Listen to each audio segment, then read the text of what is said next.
Uhaikum bitahiyatal Islam, tahiyatal ahlal iman. Assalamualaikum warahmatullahi wabarakatuh. Walladzi arsala rasulahu bil huda wa dinil haqq liyudhhirahu 'ala dini kullih wa kafa billahi shahida amma ba'd. Wa ya ayyuhal hadirun, ikhwa fillah azakumullah wa iyyakum. Kita buka jalsah kita dengan bacaan basmalah. Karena puji kita haturkan kehadirat Allah yang Maha Perkasa, yang melimpahkan kenugrahan, kenikmatan, kesehatan, kesempatan pada kita semua, sehingga insya Allah sore hari ini kita bisa meneruskan tarbiyah kita dalam keadaan sehat walafiat. Salawat dan salam, taslim, moga-moga senantiasa tercurah kepada Kanjeng Nabi Muhammad SAW. Moga-moga kita mendapatkan syafaatnya min yaumi hada ila yaumil qiyamah, insya Allah. Surah yang dibaca oleh Al-Akh Christian tadi, ini menjawab tentang peristiwa yang kemarin di Malang, di Ponorogo. Ya, ada yang namanya celeret tahun. Tiba-tiba di langit itu ada ya kayak api.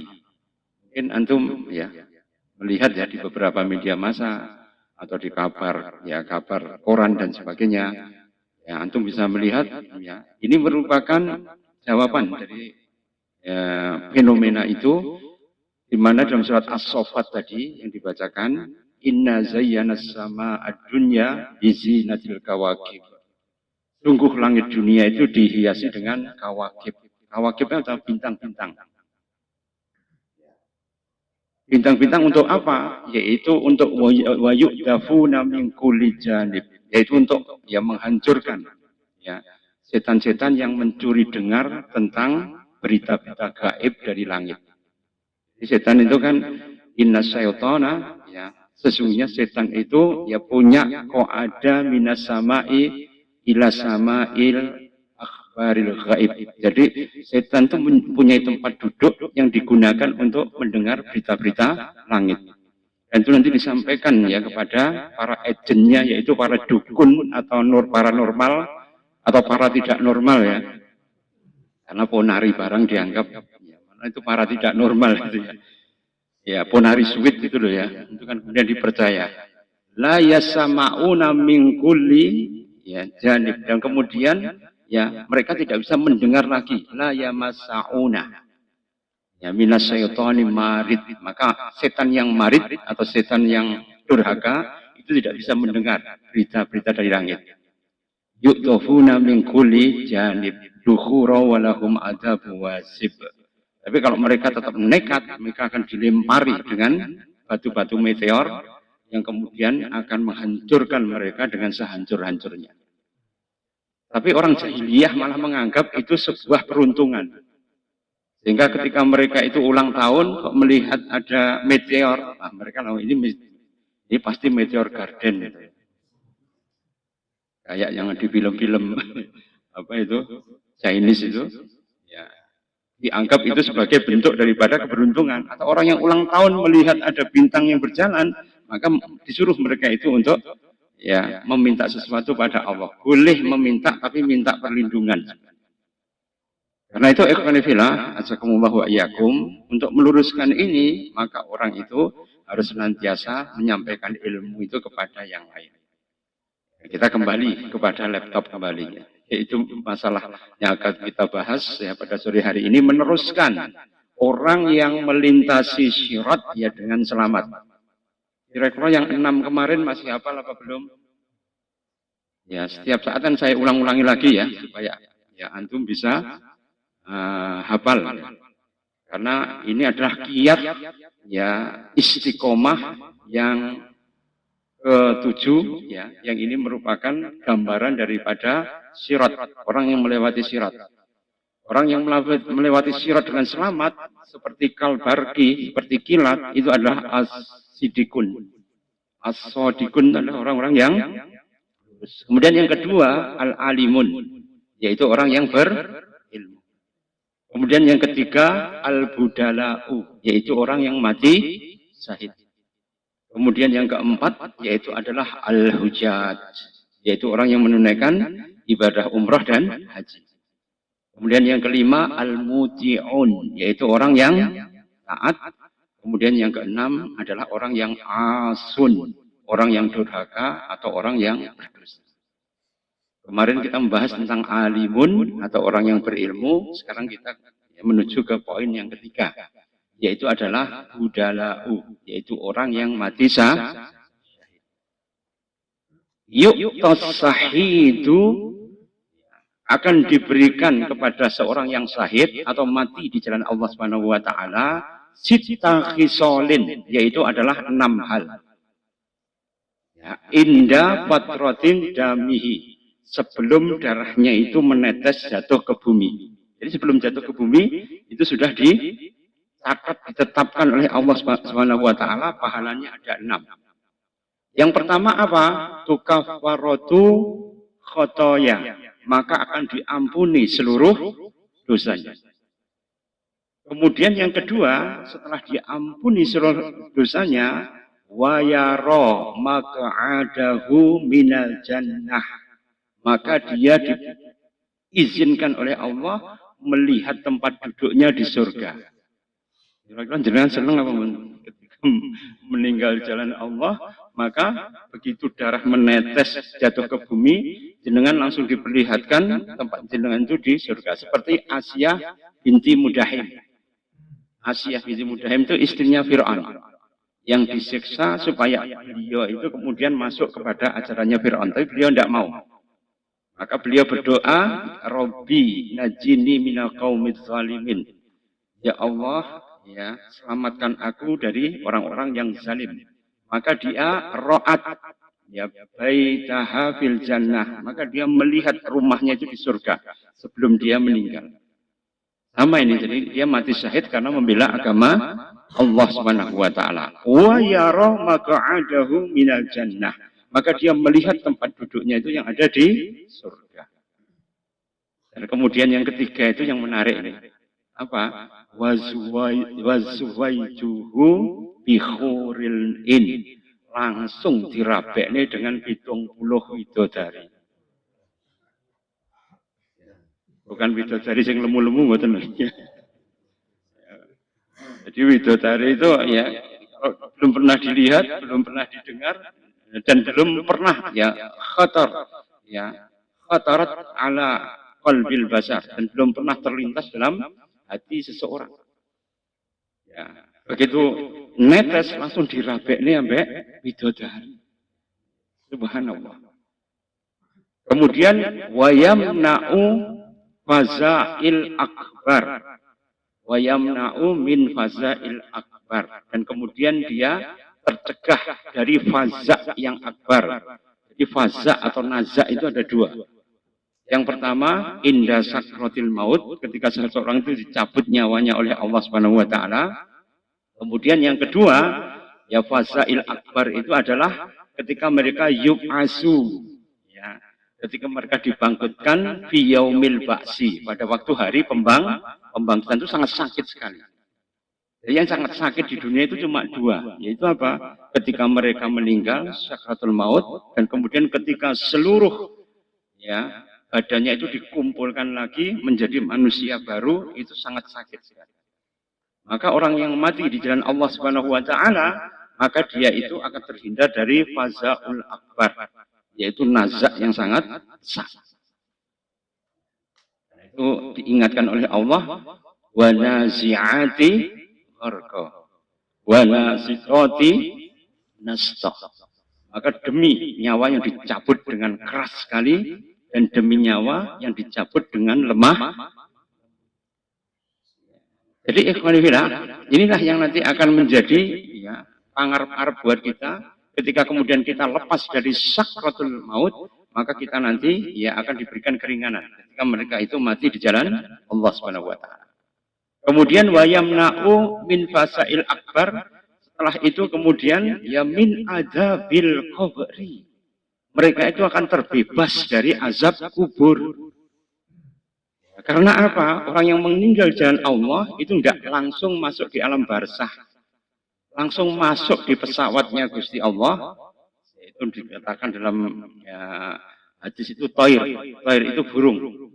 yang kemudian dia berada pada tempolok burung, kemudian dia ya muter-muter dharma wisata sampai hari pembalasan. Nanti kalau kemudian sudah disemprit oleh malaikat ya Israfil, maka kemudian ketika semua nyawa dikembalikan, baru kemudian wes iki muter-muter wis bar nek awake muter yang dunia kan ya naik odong-odong. Ya kalau antum meninggal jalan Allah Subhanahu wa taala, layaknya adalah burung berputar-putar pada seluruh surga.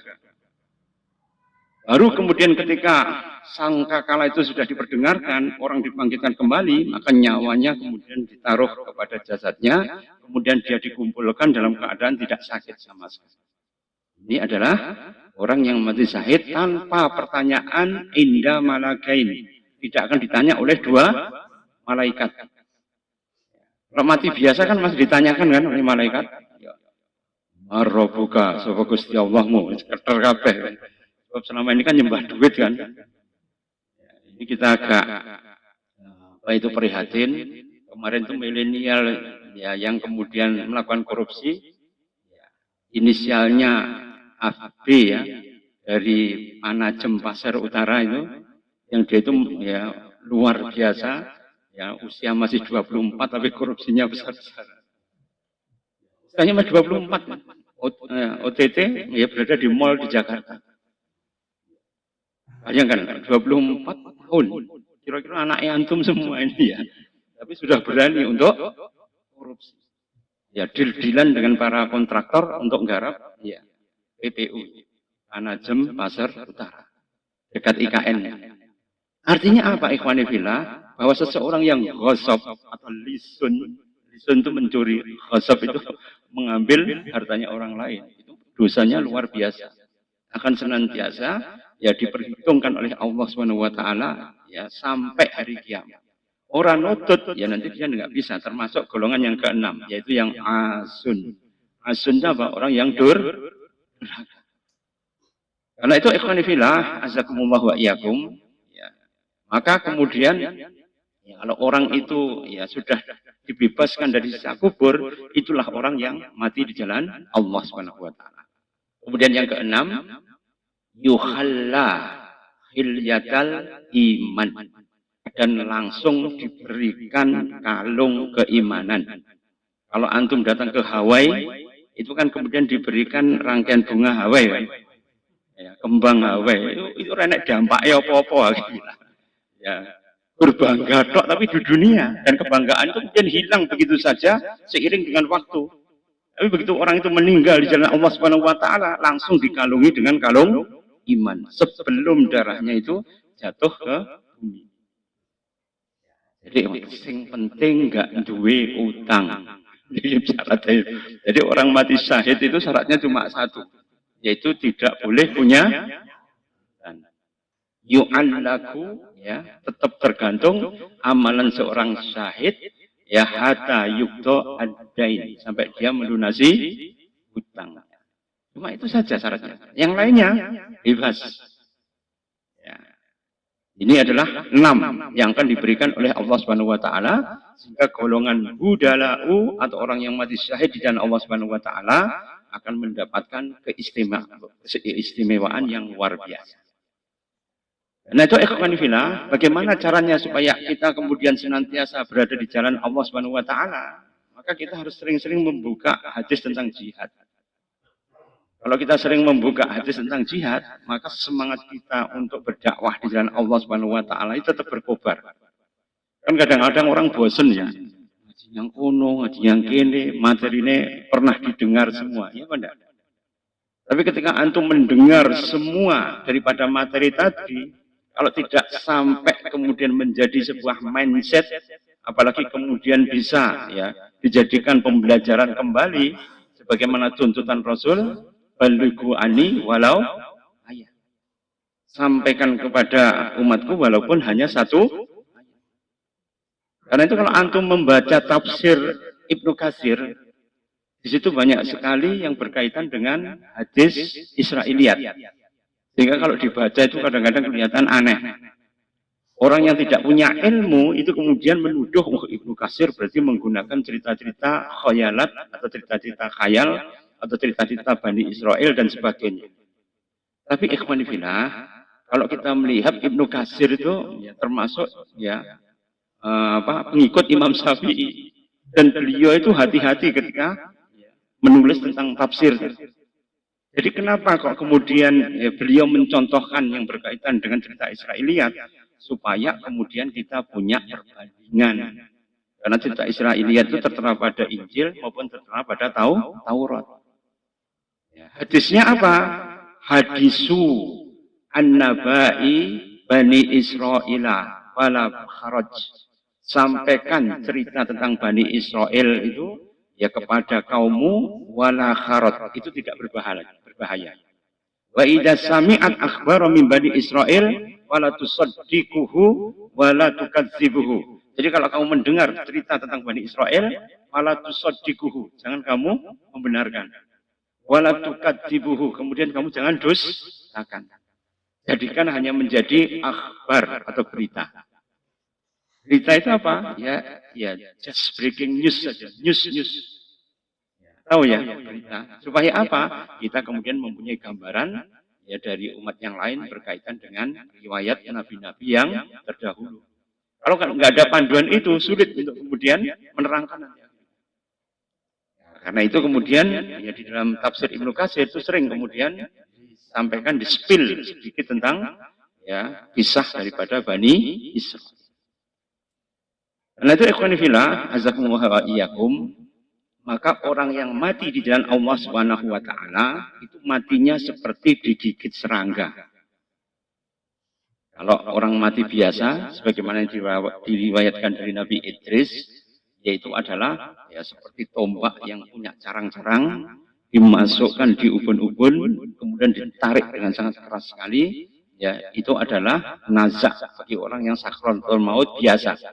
Dan Nabi Idris pernah mencoba itu ya, karena beliau itu teman akrabnya itu adalah malaikat Israel. Jenengan ditemani malaikat Israel siang malam ya, itu ya, Nabi Idris ditemani ya, untuk berdakwah, untuk beribadah, untuk menyampaikan ilmu pada manusia. Karena yang menciptakan pencak, silat, kungfu, ya, itu adalah bela diri, itu adalah Nabi Idris. Yang menciptakan 70 bahasa, ya, dari belahan dunia timur sampai barat, itu semua ya, diajarkan oleh Nabi Idris.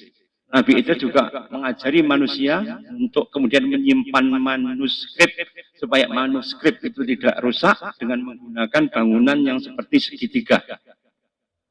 Tapi kemudian diselewengkan oleh ya kaum di Mesir, bukan dijadikan untuk menyimpan manuskrip, malah digunakan untuk mengubur mayat. Paham ya?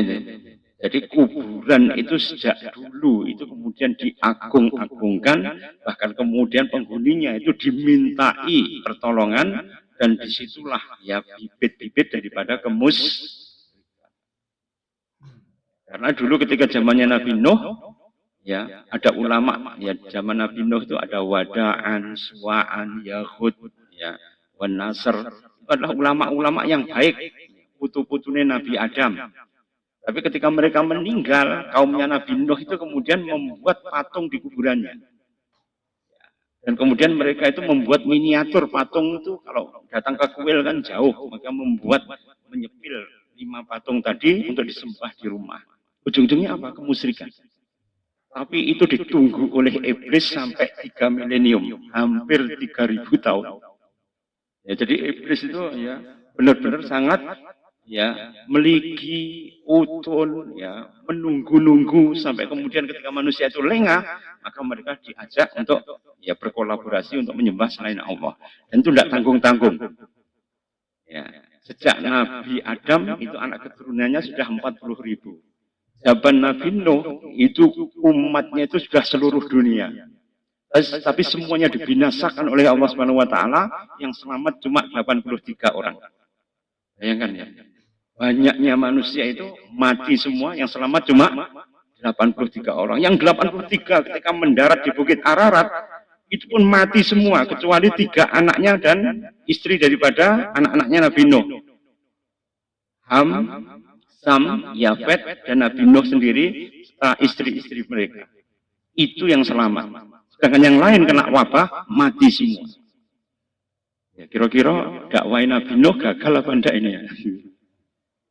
Dan dakwahnya enggak tanggung-tanggung, 950 tahun. Tanpa berperang, tanpa konflik, tanpa apa-apa. Cuma nggawe kapal, sabar dilok-lok nih. Itu dakwahnya cuma begitu. Apakah ada perang di sini? Enggak ada. Ya enggak? Apakah ada kemudian terjadi pertempuran yang hebat dengan kaum musyrikin? Juga enggak. Jadi kalau kita berdakwah, maka kemudian jangan kemudian patok bangkrong, harus ini, harus itu, dan sebagainya. Enggak. Ya, jadi dakwah itu kalau kita pakai mauqifnya atau caranya Nabi Nuh, maka adalah dengan sabar. Oleh didik enggak apa-apa. Ya, yang penting mereka itu mentesnya apa? Mentes iman. Kalau kemudian dakwah, ya ternyata kemudian malah sholawat dikoploin. Kayak wong kesurupan gini. Kemudian gini-gini menari dan sebagainya. Maka esensinya tidak ada, ma'asyiral muslimin. Ujung-ujungnya apa? Malah dijadikan cuma hiburan saja. Sedangkan sholawat itu merupakan bentuk daripada ibadah. Dan harus dilakukan dengan khusyuk wa tawadhu. Ya. Bahkan di dalam hadis yang lain dikatakan warajulan.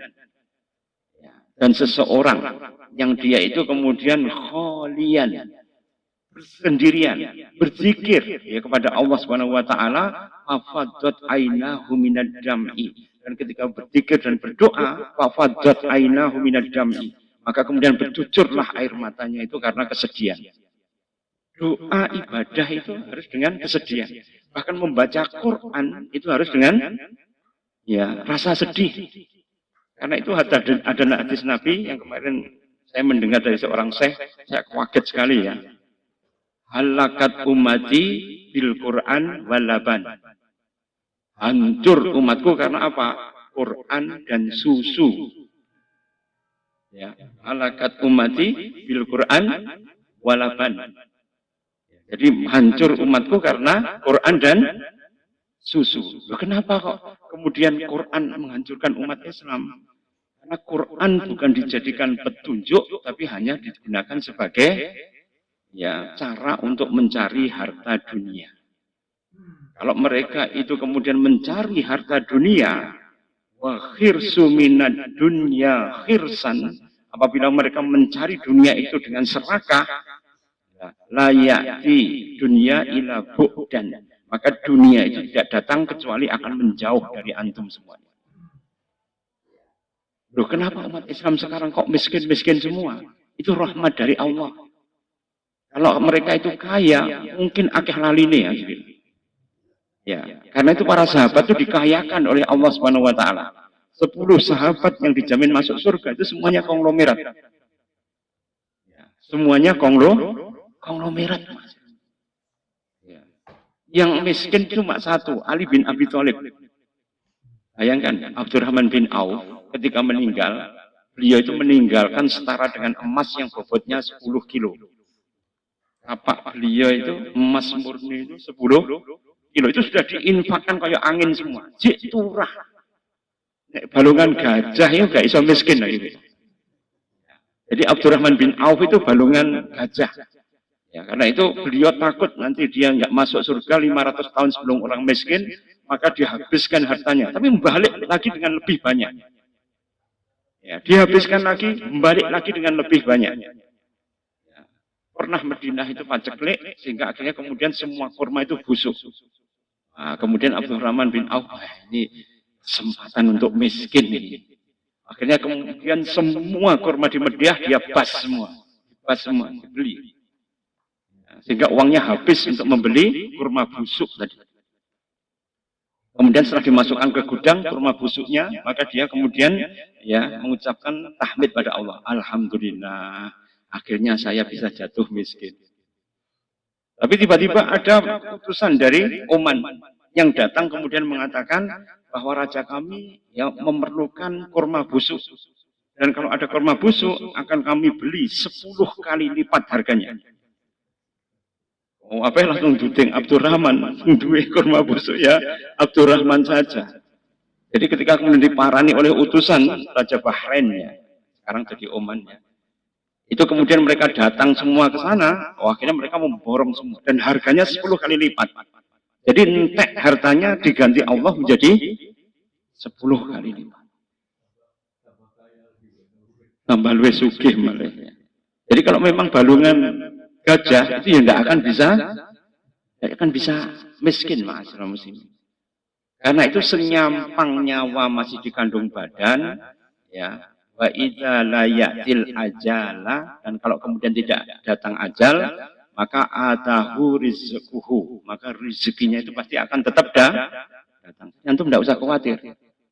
Selama nyawa masih di dalam tubuh, maka rezeki Allah itu akan diberikan terus menerus. Min khaisula yahtasib, ya, akan datang, ya, di mana min khaisula yahtasib, yaitu dari, ya, jalan yang tidak disangka. Aku seprena-sprene kok randang sugih-sugih kok. Gusti Allah ndelok antum, wah, rejengane wong iki dikai didik mesti raben kok. Oh, wong iki dikoweki didik mesti nyeromoh nanti. Oh, wong iki ya wong dikoweki didik ae wis mesti salate ditinggalkan. Wong iki wis. Jadi Allah itu sudah tahu. Jadi jatah antum yang diberikan Allah sekarang itu sesuai dengan makomnya antum masing-masing. Tidak berdasar kepada orang itu dimuliakan atau tidak. Karena banyak orang yang mulia dengan harta yang banyak, hidupnya juga banyak yang sengsara. Ya, Banda? Ya.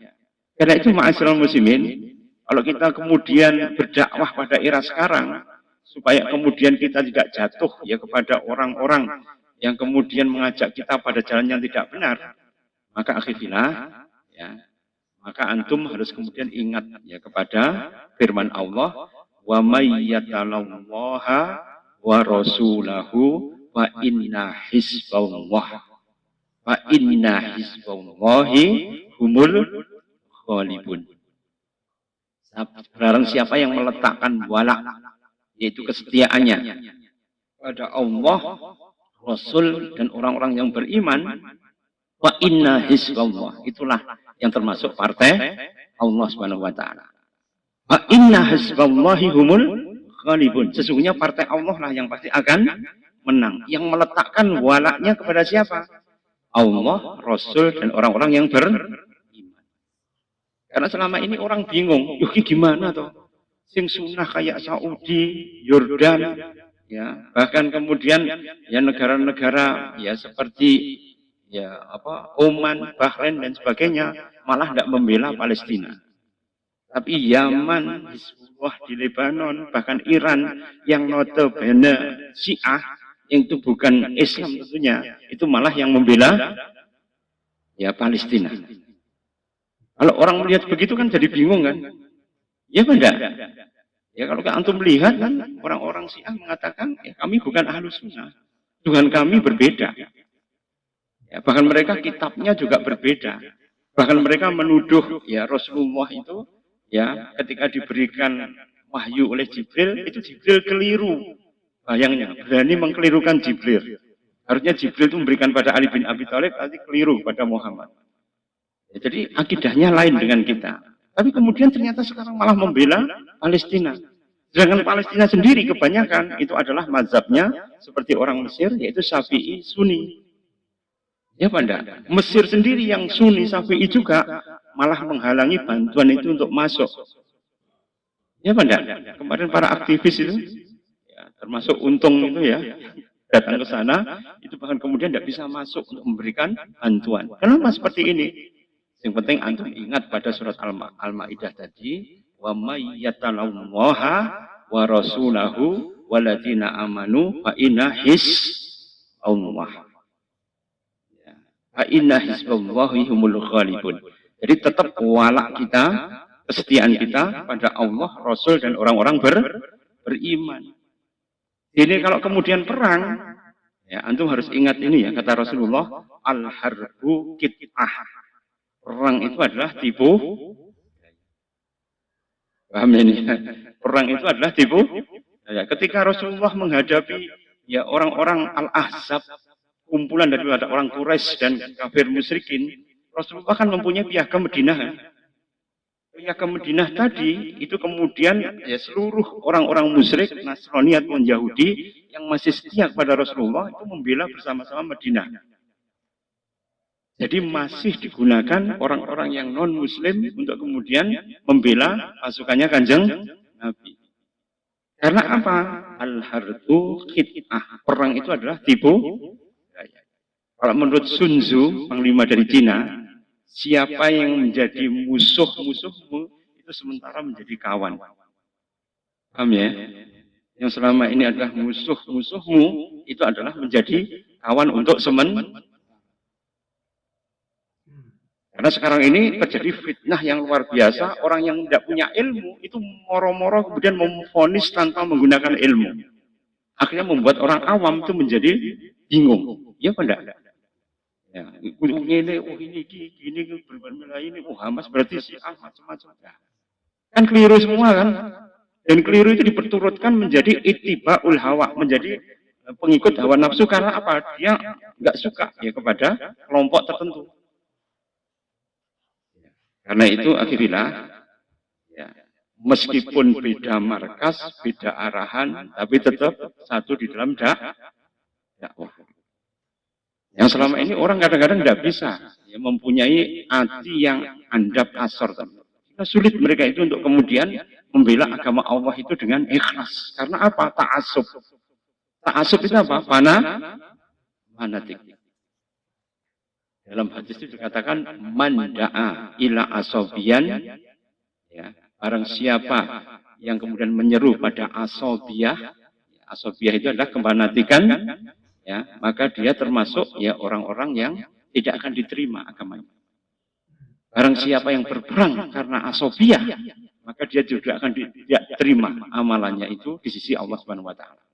Wa mata, barang siapa yang mati karena asobiyah, maka matinya pun bukan mati syahid tapi mati sangit.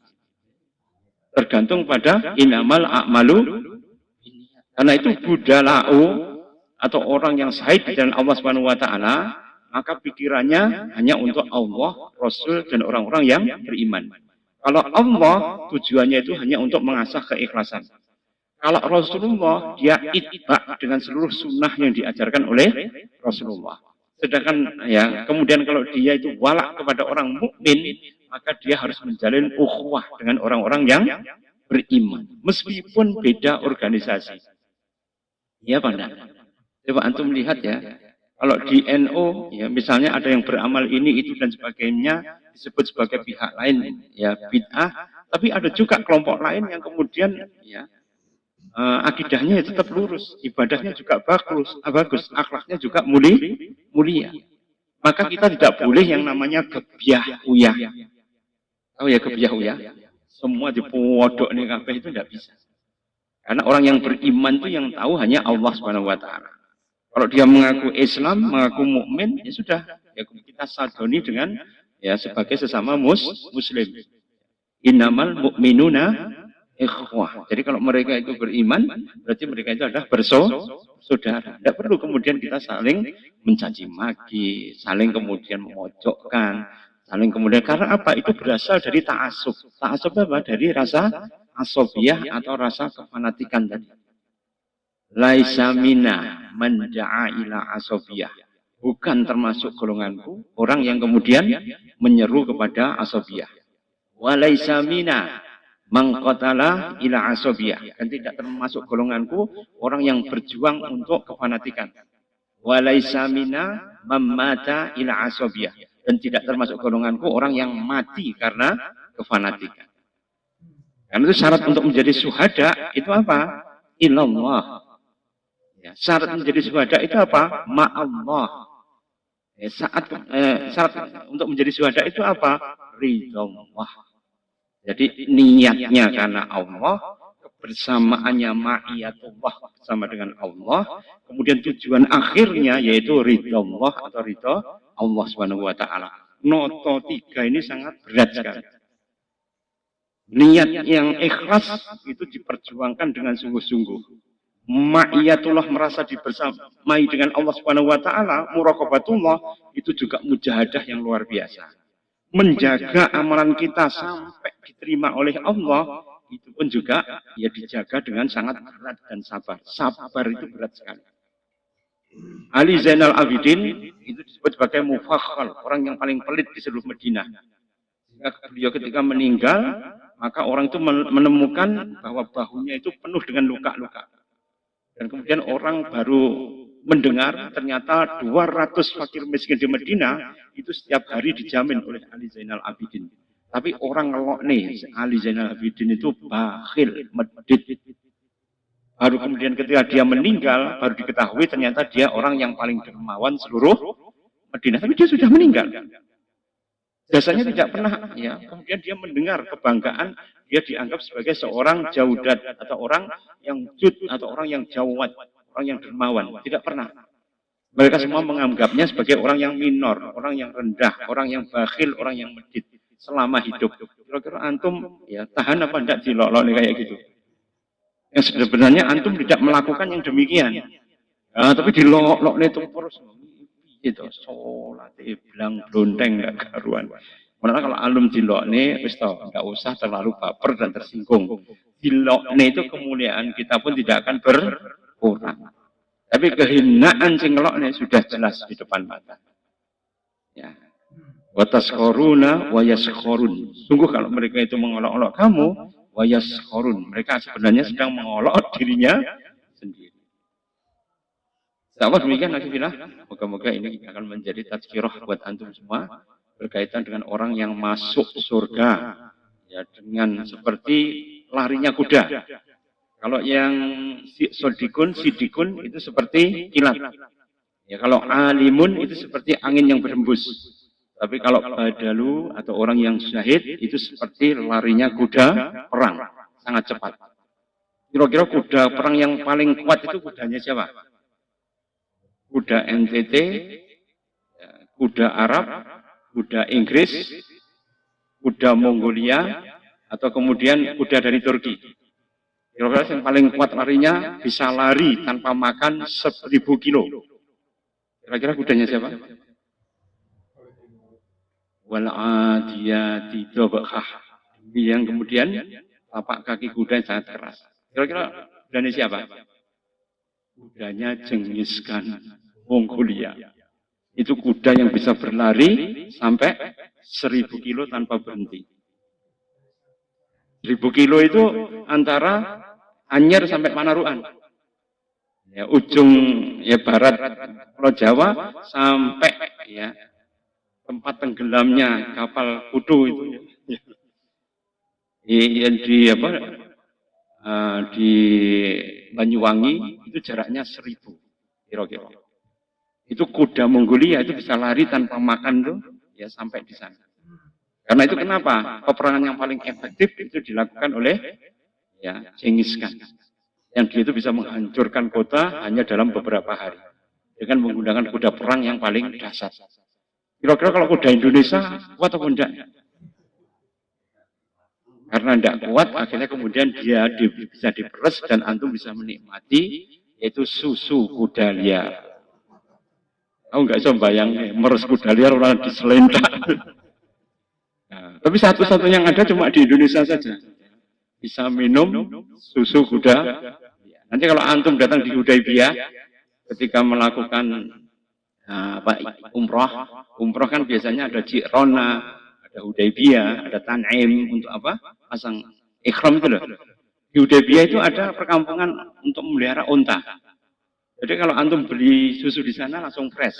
Diperesnya dari unta, tapi unta itu jerit-jerit tidak karuan ketika diperas. Melihat, wah unta yang jerit-jerit naik kuda terus piye. Jadi akhirnya nanti pas antum umroh, mbok sok-sok ndelok yang Hudaybiyah. Susunya enak, tanpa dimasak langsung bisa diminum. Nah, dan langsung perkasa luar biasa. Itu susu unta. Tapi kalau susu kuda liar, saya pernah pahit sekali ya. Tapi kalau unta itu enak sekali. Sama demikian lagi bilang, moga-moga ini bisa bermanfaat. Ya ada intermezzo sedikit ya, supaya itu tidak terlalu tegang. Yang karena masalahnya ini adalah masalah yang berat sekali, yaitu adalah bagaimana bisa masuk ke golongan para syuhada. Kita berdoa bersama-sama di hadapan Allah Subhanahu Wa Taala. Moga-moga kita bisa dimasukkan pada makom ya siddiqin, alimin, dan orang-orang yang suhada atau badalu. Sahabat demikian alhamdulillah aku qouli hadza astaghfirullahalazim li wa lakum wallahu muwaffiq ila aqwamit thoriq. Assalamualaikum warahmatullahi wabarakatuh.